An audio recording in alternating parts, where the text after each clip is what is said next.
press the bell icon on the YouTube app and never miss another update. है दोस्तों, बहुत समय के बाद एक आईपीओ आया है, तो फटाफट जरा उस आईपीओ को रिव्यू करते हैं और देखते हैं क्या इसके अंदर निवेश कर सकते हैं शॉर्ट टर्म गेन के लिए, यानी कि लिस्टिंग गेन के लिए, और लॉन्ग टर्म के लिए भी करना चाहिए या नहीं करना चाहिए। चलो, तो जो आईपीओ है उसका नाम है एथर एनर्जी, और बहुत बड़ा आईपीओ नहीं है, 2981 का, यानी कि 3000 करोड़ का आईपीओ आप पकड़ लो।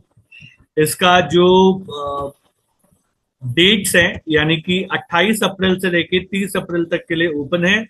फेस वैल्यू एक ही है। ये वाला एरिया मेरे को बिल्कुल अच्छा नहीं लगता है। प्राइस बैंड 304 रुपए से 321 रुपए का है, यानी कि अगर आप अप्लाई कर रहे हैं तो मेक श्योर करें आप 321 पे अप्लाई कर रहे हैं। एक लॉट 46 साइज का है।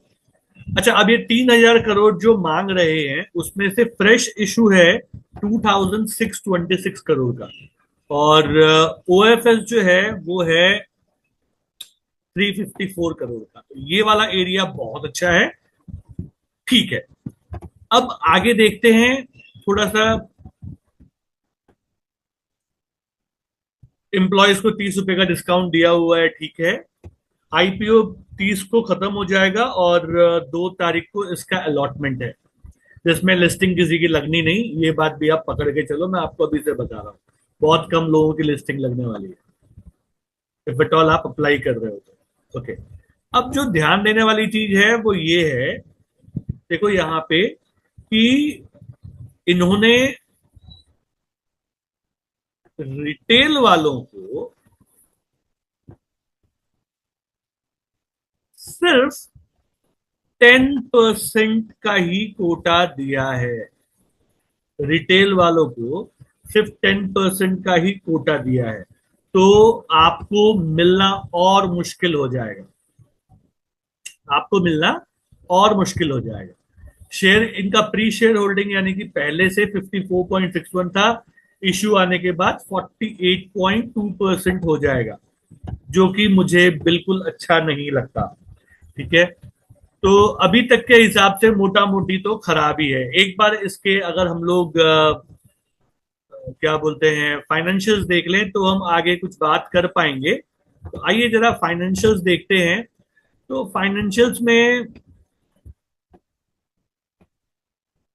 क्या है, देखिए 2022 में 818 करोड़ का एसेट था, बढ़ गया, ठीक है। 23 में फिर कम हो गया यार, फिर अभी बढ़ के 2172 हुआ है। ये चलो ठीक है, मान लेते हैं। रेवेन्यू फ्रंट में देखते हैं 413 1801 रेवेन्यू घट गया 2024 में। फिर अभी 6 महीने के अंदर ही इन्होंने कम से कम 1617 का कर दिया है, यानी कि ऑलमोस्ट जितना इन्होंने पिछले साल किया था ऑलमोस्ट इन्होंने 6 महीने में कर लिया है। लेकिन जो समझने वाली बात है वो ये है कि प्रॉफिट आफ्टर टैक्स, भैया ठीक है तुम क्या कर रहे हो क्या नहीं कर रहे हो, कमाते कितना हो, आपको प्रॉफिट क्या हो रहा है वो बताओ। 2022 में 300 करोड़ का लॉस था, ऑलमोस्ट 864 करोड़ का लॉस 2023 में।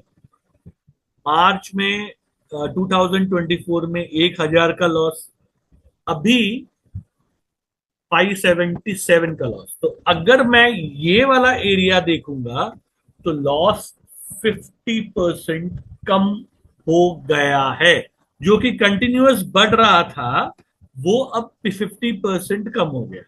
तो ये बहुत ही अच्छी चीज है, यानी कि आपका ग्रोथ क्या 100% बढ़ गया है ना, तो आपका लॉस 50% कम हो गया। मैं तो ऐसे देखता हूं। लेकिन देखो यहां समझने वाली बात यह है कि आप प्रॉफिट नहीं बना रहे हो। सेम पेटीएम की तरह, जब पेटीएम का आईपीओ आया था, भाई आप लॉस में चल रहे हो, ठीक है, लॉस इज लॉस ना यार, चाहे आप हजार हजार करोड़ का लॉस करो या 600 करोड़ का लॉस करो, लॉस तो लॉस है। तो जब तक आप प्रॉफिट में नहीं आते तब तक मेरा कोई तुक नहीं बनता इसे खरीदने का। ठीक है, इसे खरीदने का मेरा कोई तुक नहीं बनता। मैं एक ऐसी कंपनी पे दाव लगा रहा हूं जो लॉस में चल रही है।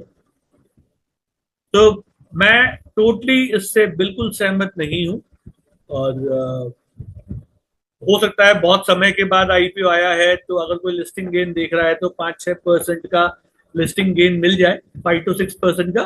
बट यार 5 to 6% के लिस्टिंग गेन के लिए आज के माहौल में क्यों अप्लाई करना, इतना रिस्क क्यों लेना? मेरे हिसाब से इसको अवॉइड करना चाहिए, अवॉइड करना चाहिए। लिस्टिंग हो जाए उसके बाद डिसाइड करेंगे कि इसको लॉन्ग टर्म के लिए लेना भी है या नहीं लेना।